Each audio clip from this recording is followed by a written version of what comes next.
Welcome to the Build Your Legacy podcast with Enso Homes, discussing all things building, custom homes, and building a legacy for you and your family. Welcome back to episode 5 of the Build Your Legacy podcast with Enso Homes. I'm Sam Piasente, the Business Development Manager for Enso Homes. And again, I'm joined by Lee Selkrig, our Director and Founder. Welcome, Lee. Thanks, mate. Good to be here. Great to have you. So last time we were kind of talking about the background of both yourself and how Enso Homes get started. Today we're going to go a bit further into the why of it. So a question that we get a lot is why the name Enso Homes. A lot of times it gets confused with the Italian Enzo with a Z, but it's got an S, it's Japanese. So what's the reason behind the name? The reason behind the name is, when I was drawing the floor plans, the reason why I was doing it was because after visiting all the display homes that we were looking through when Holly and I wanted to build, we found them all to be much the same. And when I was off work recovering from surgeries, I got the drawing board out and started drawing floor plans that were a bit different, and not knowing that one day I'd have a business. So then when it came time that we wanted to start a business, I wanted a business name that reflected something a bit different, perfectly imperfect, always evolving type of thing. I reached out to my mate who is much smarter than I, a bit more academic, and he came up with Enso Homes. It's a Japanese term. I'm going to read this out, Sam, because I always stuff it up the way I say it, because I'm not very good at explaining things. You're not fluent in Japanese? But yeah, it's a Japanese term for drawing a circle in a single fluid brushstroke with perfection, completeness and ease. It's this simplicity that we bring to all of our work, so our clients can enjoy living in their dream home. So it's worked well. I've always wanted to have a brand rather than just my name on it, because I knew my health probably wouldn't allow me to stay around for a long, long time. And obviously brands last longer than an individual, so wanted to build a team rather than just around my name, which is important to me as well. So leading on from that, what was your motivation to start Enso Homes? Some people start a building company, they want to build as many homes as possible. Other companies want to build the most highest, crazy, expensive homes possible. Others just want to be able to prove that they're able to actually run a building company and do it themselves. What was your motivation? Probably the main one was knowing that I wouldn't be able to work full-time forever, and I needed the flexibility of owning your own business. How wrong was I?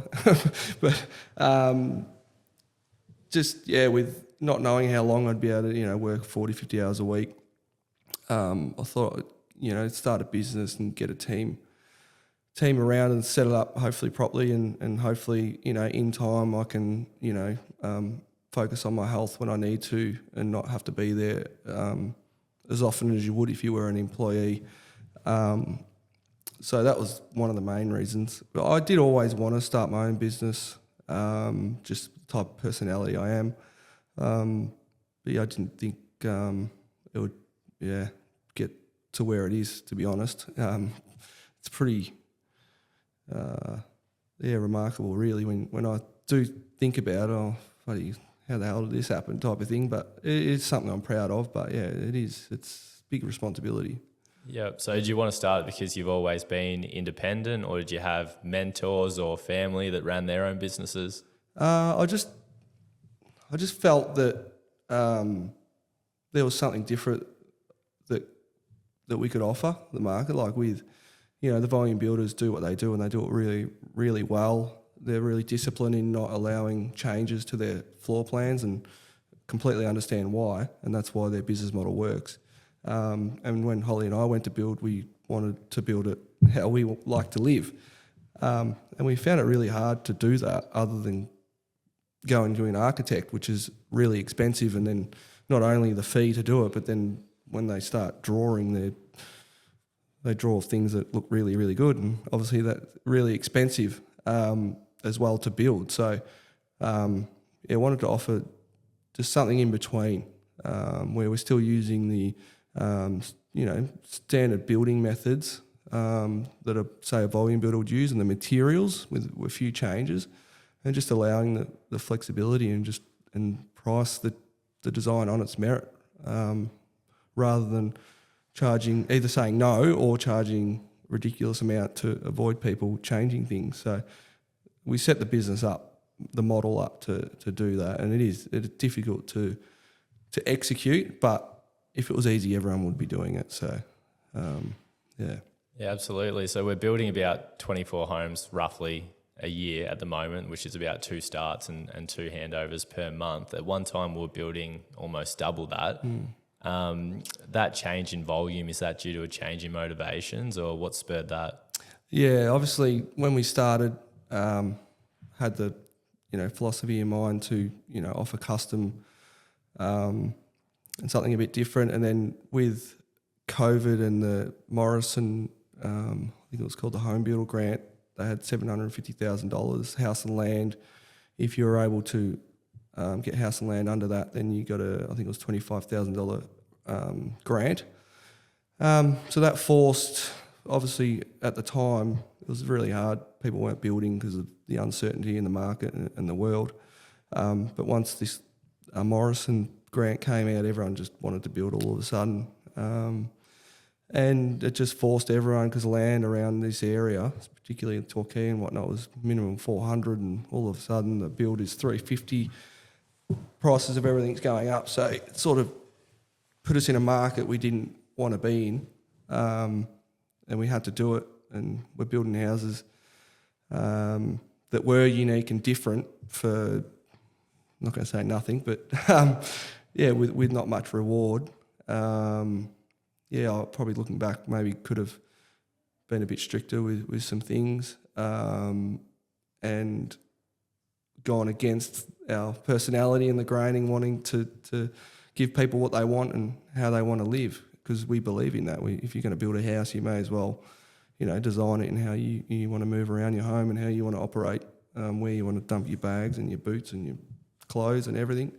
I probably could have done that, but July 2022 decided that when that grant was all done and dusted, and just thought, stuff this, if we're going to keep going, we need to get back to why we started, because it was a really painful industry to be in, and I thought, if I'm going to do it, then do it for the reasons that we started. So went back to why we started, and started communicating that back to the market through Pixeled, our marketing partner, and it's gone really well, and we're finally at the position that we want to be in.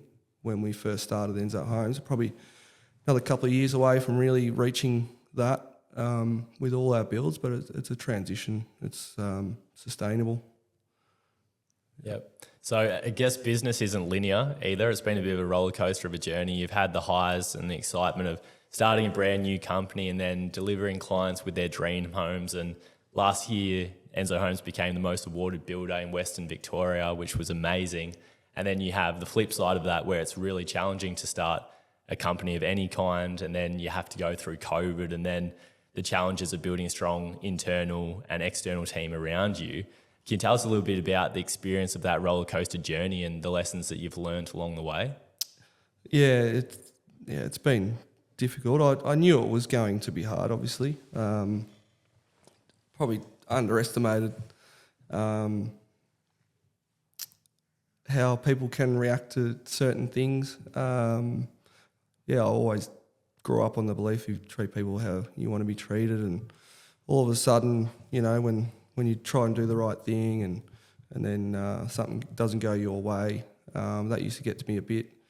So I probably was a little bit taken back on a few times, but just kept going back to the well, just kept trying to do the right thing for as long as possible. And eventually, if you've got a good network and a good team around you, people want to support you, and they'll help you get through situations that are difficult, and they'll realise that you need help, and they'll reach out. So since a young age with all the sporting clubs. It's amazing how small the world is, and just the network I've been able to build just organically is just amazing how much things just comes around all these years later. So like I said before, just, you know, doing the right things 10, 15, 20 years ago when you don't know what you're going to get out of that. It just somehow comes back around years later, and that's, what we try and do all the time is just keep building that network and just being honest and transparent. And if something doesn't go right, then just address it and move on. Yeah, great. And I think there's probably an aspect of naivety to everyone who starts a business. Otherwise, you probably wouldn't do it if you knew everything that was involved. But from those lessons that you've learnt along the journey, how has that influenced the way that you now approach certain situations differently? Because you've learnt certain lessons and you've said, okay, I used to go about it that way, but I know if I do that, this is probably the likelier result. How do you approach things now? Yeah, I used to be really natural in the way I'd approach things, which, if anyone that knows my personality, sometimes can get a bit fired up just because I want to sort things out.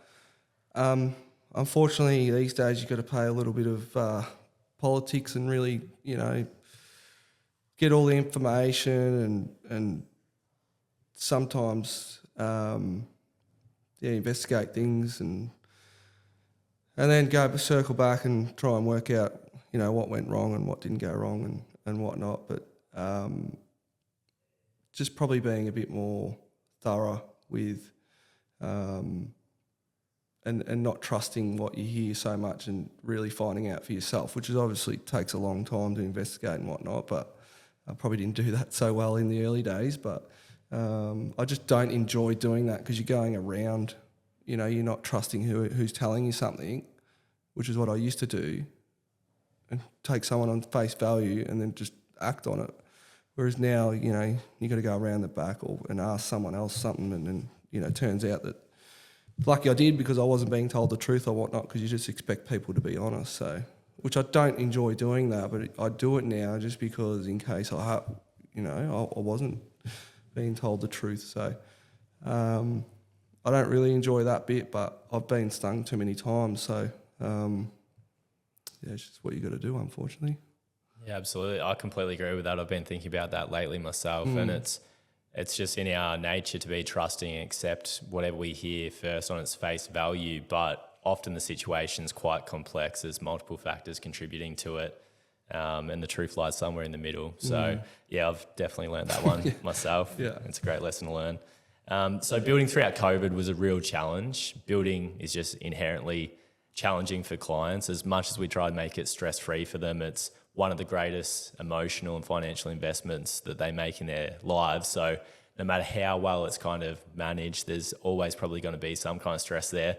And then for whatever reason, half our clients seem to always be having babies or weddings during the build process as well, which I'm sure doesn't help. But on top of that, COVID added a whole lot of stress. There was the stress that people were facing in their own personal lives and however that affected them directly with their building journey.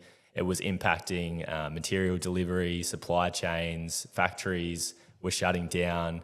When it comes to trades, there were restrictions on the number of trades that we could have on site. Sometimes sites were shut down completely. With our internal staff, we had to then work from home, and we had suboptimal setups that weren't going to deliver the same productivity or consistency and quality of results as what they would in the office, as well as having the team directly with you to collaborate and achieve solutions together. And our suppliers were in the exact same position because they were also split up in those circumstances as well. You look at all these factors that were making building difficult, and we can now see the fallout from that throughout the industry. There's been massive insolvencies, which has been in the news for a number of years now, which is really tragic, and tragic for the people working for the building companies and the suppliers, as well as the clients who are left with homes that are incomplete, and the challenge of having to find a new builder at a higher cost whilst having to continue making repayments and interest rates are higher. The list goes on of the challenges. What are your reflections on the challenges experienced by the industry throughout COVID, both on a macro scale of the industry as a whole, and you can go into that as far as you want regarding suppliers and supply chains and all that kind of stuff, and then the impact that it also had on Enso Homes, and then potentially even more directly yourself as the director of the company? Yeah, I mean, at the time, I remember just thinking to myself, where are we at? And I remember one day I just sat back and, it's not the first time that something like this happens in the world. If you look back in history, there's always something going on, and those who push through and don't give up always find a way, and that's basically what we had to do, really. Rather than sending an email, you pick up the phone, have a conversation, rather than doing a Zoom. It was being as proactive as possible, because we knew there was long lead times. So we had to try and, although we couldn't meet in person, had to keep developing our relationships with our suppliers to, one, let them know we still exist, because we are a smaller builder. And the big guys were obviously taking a lot of the allocations, and that was really, really hard. Like, just can't even begin to explain the stress that, some of the calls we go, we're only doing this amount of this month, and it's all going to these 5 builders because you guys only do. Obviously, if I can't get anything to site, then we can't build. I remember being told the day before trusses, so the roof frame for a house was meant to be delivered. The very day before that was meant to be delivered, we were told by our supplier at the time that they would no longer be able to supply us with any roof trusses indefinitely for at least 6 months ongoing. So to have such a lack of heads up about that, but not just a lack of heads up, how you just felt like a second-rate citizen because you weren't one of the big 5, let's say big 5 builders in the state. Your business didn't mean anything, and as an extension of that, your clients didn't mean anything either. Yeah. And that the same happened across a number of cost centres, and that was a real big kick in the teeth, and that's where we doubled down on relationships and being loyal to those that are loyal to us, and that particular company happened to call us up not long ago and see how we're going. Now there's a dip in the market. I really enjoyed that one. It's just funny how the world works. Like I said before, it's going to happen again. And those who have got those relationships and that are doing the right thing, people will want to work with you, and hopefully, we're in that category, that we're good to do business with, regardless of how many homes we built. I just really want to be that business that's good to do business with and people want to work with. At the end of the day, we all go to work and want to earn a living, but we've somehow got to enjoy it at the same time. So whether you're doing 1 or 1,000 homes a year, in my opinion, I don't think it should matter. Yep, absolutely. Completely agree with that. So building a home, it's obviously a really complex process. It's not just built in a factory by a single team of people that you can have oversight over the entire time. I guess it's a bit like if you could see the Macca's burger getting made in front of you, probably a lot less people would be eating McDonald's. But with a house, it's made in front of people's eyes in the real world. So they get to see it warts and all throughout the process, not just the finished, complete process that has had all the defects removed from it. And it requires a massive collaboration of people. There's the trade, suppliers, engineers, building surveyors, our internal staff, our trades, and the list goes on. Very quickly, you reach a number of over 100 individuals working to deliver a home. And I know at uni, whenever we were given group assignments, we all hated it because the more people required to deliver the result, the more complex it becomes.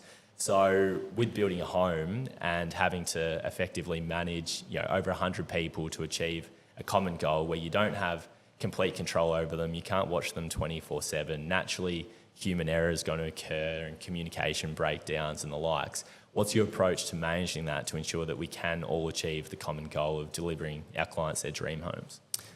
Well, obviously we need software and collaboration within the office. That's why I despise the working from home situation within our industry. I'm sure it works in a lot of industries, but just even to get a project to say contract signing or building permit is a big achievement in itself. Just a number of documents, that needs to correlate. It needs to meet the client's expectations. It needs to be in plain English where a tradesman can read it and understand it, a client can read it and understand it. You know, a lawyer, anyone that picks up that document has to be able to understand exactly what's going to be erected on site, which is not easy to do because there's so many conversations and specifications and products, and then that product requires, you know, 2-3 other things that, you know, might need to be done to meet the need for that product to be able to work or operate.